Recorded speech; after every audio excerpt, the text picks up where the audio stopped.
Bonjour et bienvenue. Aujourd'hui, on s'attaque à un sujet fascinant et parfois un peu déroutant, nos émotions. Vous avez ces vagues intérieures qui peuvent nous porter, nous motiver ou alors nous submerger complètement. L'idée ici, c'est d'apprendre à décrypter leur langage pour mieux comprendre ce qu'elles essayent de nous dire.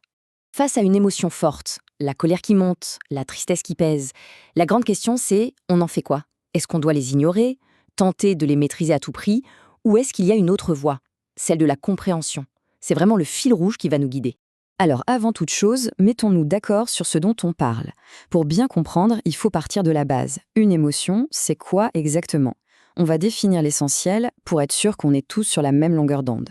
Une émotion, c'est avant tout une réaction du corps. C'est physique. C'est une décharge d'énergie, très rapide, très brève et totalement spontanée.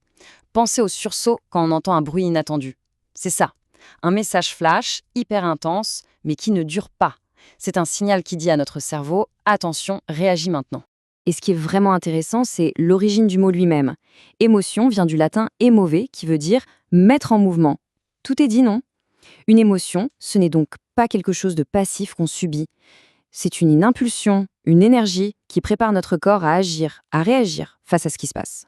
Et là, c'est le moment de clarifier une confusion très fréquente. L'émotion, c'est le flash, l'explosion, c'est bref.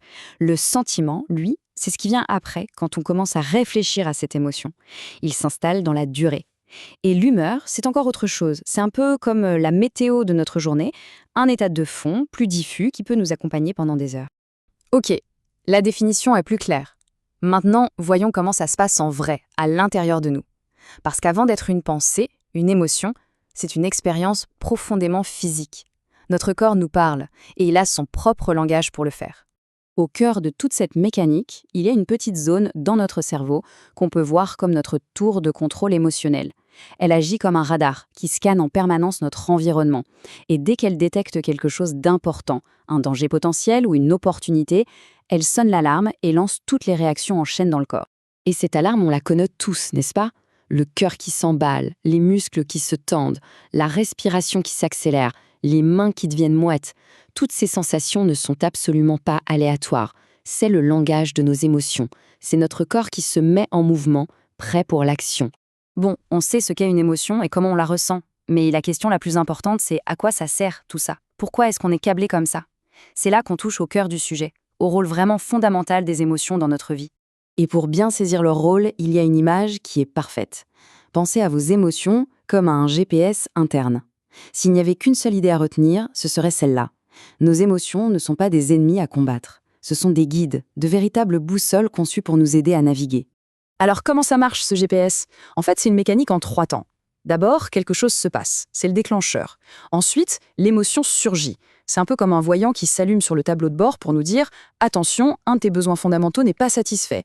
Et enfin, toute l'énergie de l'émotion nous pousse à agir pour combler ce besoin.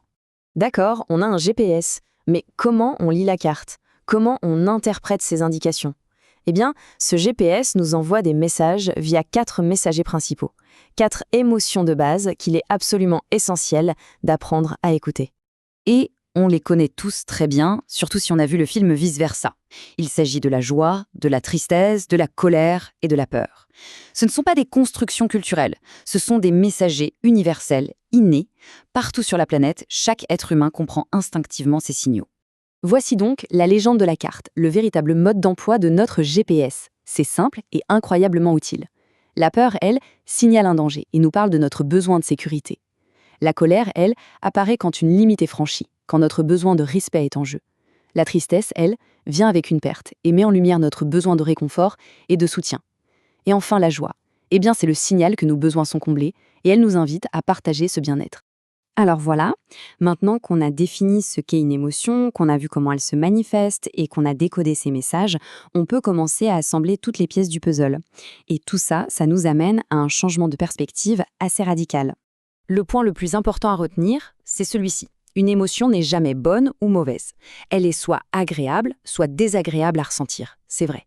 Mais dans tous les cas, elle est une information précieuse.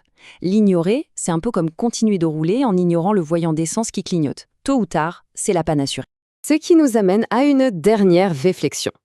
On passe tellement de temps et d'énergie à vouloir contrôler, gérer, maîtriser nos émotions. Mais si on se trompait de combat depuis le début?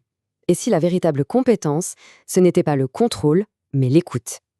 Et si, en arrêtant de les voir comme des adversaires, on réalisait qu'en fait, elles ont toujours été nos plus fidèles alliés?